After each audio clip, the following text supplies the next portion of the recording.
Welcome to part 2 of my series of video articles looking at the hero's journey in the first Harry Potter film. I'll be doing a whole slew of video articles looking at the hero's journey in various films. This is the first in that overall series. In the first part of this video, we covered the first steps of the hero's journey in the first Harry Potter film. We covered the prologue, which is where the special world comes to the ordinary world when Dumbledore and McGonagall deliver baby Harry to the Dursleys. We looked at the ordinary world, which was Harry living with the Dursleys, going to the zoo for Dudley's birthday. And we got some glimmerings and foreshadowings of the magical world, Harry being able to speak in Parseltongue and talk to the snake, stuff like that. Call to Adventure was when the first owl, acting as the herald archetype, delivered the invitation to Hogwarts School of Witchcraft and Wizardry for Harry, probably the first letter he's ever received.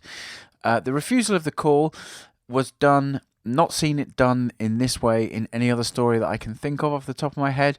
It wasn't done by the hero, which obviously in this case is Harry, but it was done by the Dursleys on his behalf. They didn't want him to go or have anything to do with the School of Witchcraft and Wizardry. And then meeting with the mentor, although Harry has several figures like Dumbledore, Sirius Black, and other figures too, who act as mentors at various points during the whole story arc of the books and the films.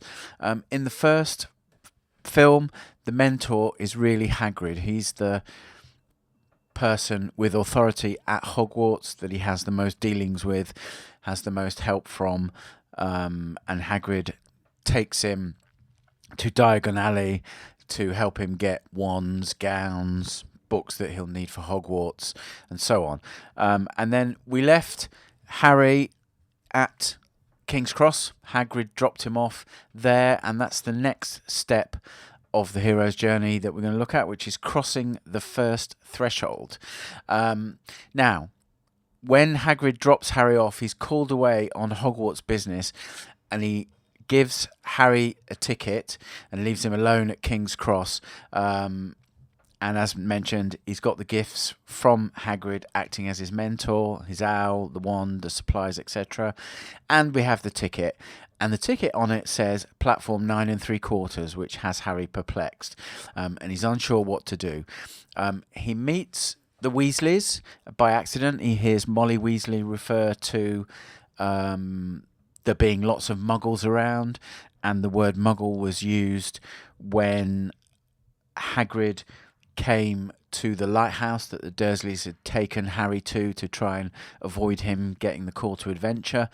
And he asks the Weasleys if they can help him. And the Weasleys, really interestingly, all of the Weasleys that we meet, which is Molly, Ginny's there, Ron's there, and Fred and George, and Percy as well. They all play pivotal roles in Harry's life and adventures over the upcoming stories in the Harry Potter sequence. And they act as a surrogate family, and we'll see that in the introduction sequences when we analyse the second Harry Potter film. The Weasleys show him what platform 9 3/4 is all about, and show him how you have to run at the brick column between platform 9 and 10 to get to platform 9 3/4. And when Harry gets through, he gets to the Hogwarts Express, and everything seems very different. And if you watch the scene, you can find the scene on YouTube. You'll see there's a very marked difference between how King's Cross looks before Harry crosses to platform 9 3/4 to how it looks when he lands on platform 9 3/4. And that's really crossing the first threshold from the ordinary world into the magical world. And on the Hogwarts Express, Harry will meet Hermione and Neville, or hear about Neville. He's already met Ron. He'll sit with Ron. And this is the start of the next phase of the hero's journey, which is tests, allies, and enemies. Now, this phase in the first Harry Potter film occupies a lot of screen time.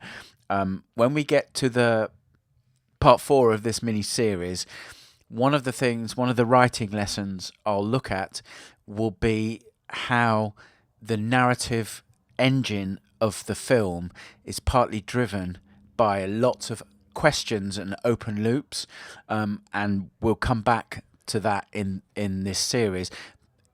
But there is this part of the hero's journey is quite long, because Harry goes to Hogwarts, and what I liked about how the storytellers approach this was Harry is completely new to the whole wizarding world, knows nothing about it, and we see the wizarding world through Harry's eyes.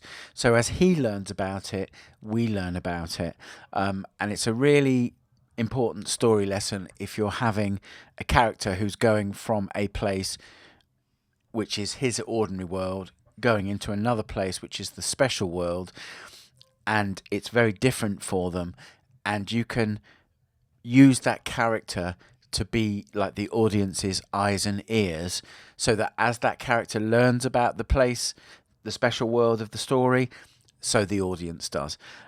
So anyway, this sequence is going to be quite long, or this series. There's several deliberate and specific steps that we need to just talk through. But the tests that Harry undergoes in this series of tests before we get to the next stage, which is approach to the inmost cave, cements the characters who are both his allies and his enemies. And it's as well, the tests he goes through lead to growth as a wizard. Also happens with Ron and Hermione as well. They go through things. We see Ron and Hermione both learning stuff, and becoming more developed in their roles as young wizards, and I guess Hermione is a witch. But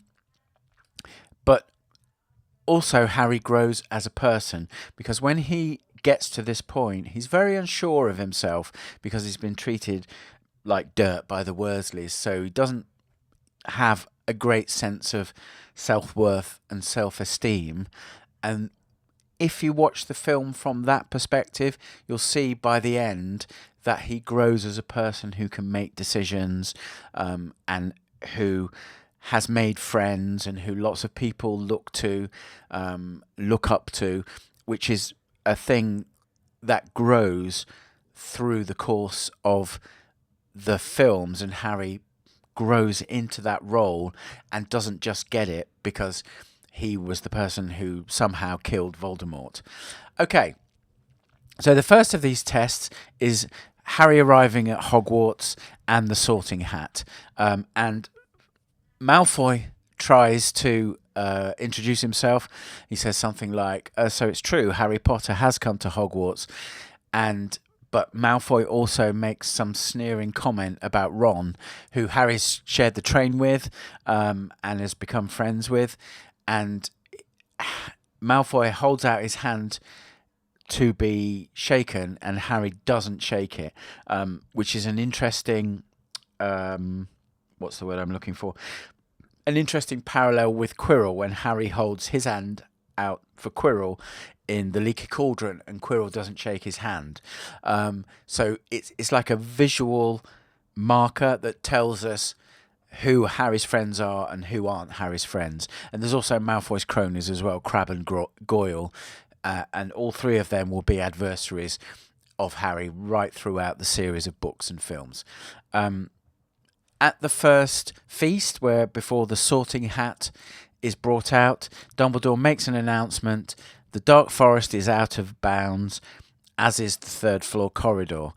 And I mentioned before, when we get to the fourth part, where we look at the writing lessons, we'll look at the series of open loops that are developed that help drive the narrative engine and help keep the excitement going, and help disguise the fact that you could look at the events of the film as being very episodic, but by having these questions that need answering, some of which take the whole film to answer, some of which are answered in one or two sequences. It keeps the movement of the story going forwards. And these two announcements, that the Dark Forest is out of bounds and the third floor corridor, raises the question, why is the Dark Forest out of bounds? What's in the third floor corridor? So these are open loops that will be answered later in the film. Harry, in this opening feast, looks at Snape and he gets a headache. And we all, if you've seen all the films, you know that Snape isn't actually one of the bad guys. He's actually working with Dumbledore, and a lot of Snape's animus towards Harry's father gets transferred to Harry, but Snape is positioned as a misdirection to the audience, and we think that Snape is the reason that Harry gets a headache. Interestingly, and I have to go back to have a watch of the film because I haven't seen it for a couple of weeks. I don't remember when Harry met Quirrell in the Leaky Cauldron that he got a headache then. But anyway, we know and we learn that when Harry gets a headache, something to do with Voldemort is happening. Harry then goes to the Sorting Hat and he's placed in Gryffindor House. Excuse me. And the hat says something along the lines of that he could be in Slytherin. And again, that is a nod to something that we don't learn until the last film, that when Voldemort tried to kill Harry and the spell backfired on him, a little piece of Voldemort went into Harry's head. And so that's what the Sorting Hat is detecting, but we don't know that information. It's at this point in time, it's just a piece of information that's not totally relevant, but the fact that Harry can speak Parseltongue also has an effect on the next film, The Chamber of Secrets. So that's the first sequence. Then we go into lessons at the school as Harry's finding his place. They have lessons with Snape, potion making, where Snape is obviously anti-Harry. Hermione is very keen to give answers and is ignored, and he's very, very tolerant of Malfoy. So again, this whole concept of Snape being set up as an antagonist is built upon with the potion making lesson. In the common room, there are things delivered. Neville gets a remember all from his grandparents. Harry gets a Daily Prophet, break in at Vault 713, which is the vault that Hagrid went to, but it was empty. And then they go to flying lessons where Neville breaks his arm. And the reason this is important is that Neville drops the remember all, and Harry and Malfoy quarrel about it. Malfoy throws it away, and Harry is chasing it on his broom and catches it. And neither of them are supposed to be in the air at this point while the teacher is taking Neville to the sickbay. But McGonagall sees all this, and she's the head of Gryffindor House, and she sees Harry and thinks, we're missing a seeker. Harry looks like he's got it in him to be a seeker. And she goes and finds Oliver Wood, who's the captain of the team, and tells him that Harry could be the seeker. Okay, the three-headed dog. This is the next sequence. We see Harry and Ron and Hermione walking in the corridors, and all the ghosts are abuzz with the news that Harry is going to be Gryffindor's new seeker. And Harry is worried that he'll make a fool of himself again. We've got this low self-esteem. He's never done it before. But Hermione tells him it's in your blood, and she takes him to the trophy display, and there's a Quidditch trophy with James Potter's name on it. And obviously, at this point, Harry doesn't know a great deal about his parents. He's still very much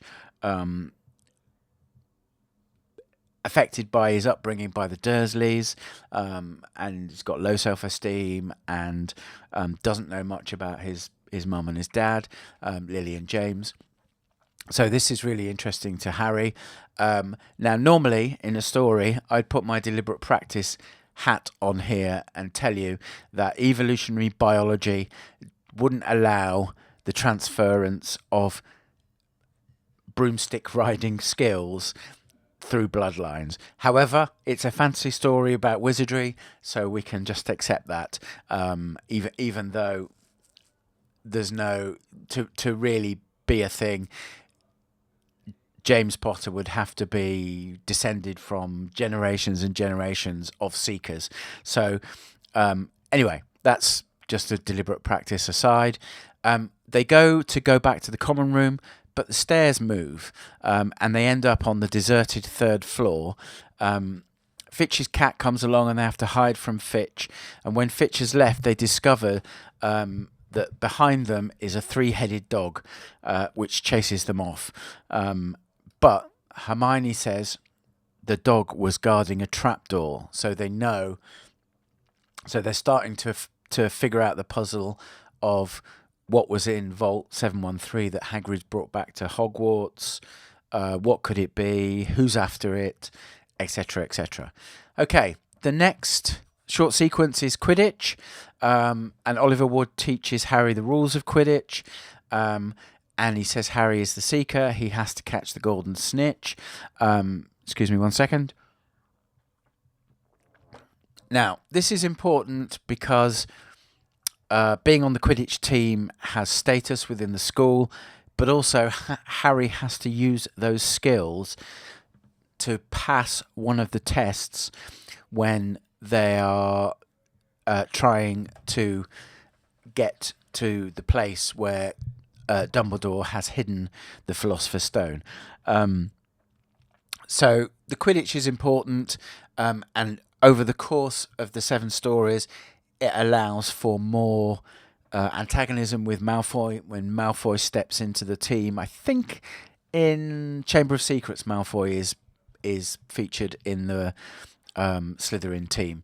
But anyway, so the Quidditch is important in the Wizarding world, and we'll come back to the Quidditch game against Slytherin shortly. The next big sequence is the Halloween Troll. They're at the Halloween feast and they get the news that a troll has been let loose in the school and that everyone is to go back to their dormitories, but Hermione is missing. Ron and Harry go to look for her. In the scene just before this, Ron has said something mean about Hermione, and that she's got no friends because she's a know-it-all, and someone says she's crying in the girls' toilets. They go to try and find her, and the troll's there, and they have to confront the troll.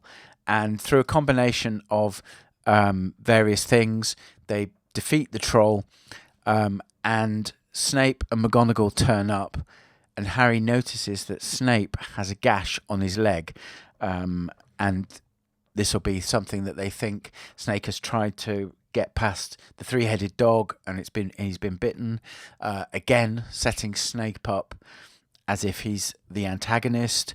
But yes, they defeat the troll, and we go on to the next scene, which is the Quidditch match. Now, during this game, Harry's broom is possessed by a spell, and it starts waving around in the air and trying to throw him off. Hermione's looking through binoculars, and she can see Snape casting a spell. And the way that this scene is framed and positioned, Snape's looking up at Harry, and it looks like Snape is actually casting the spell that is possessing Harry's broom and causing it to behave erratically.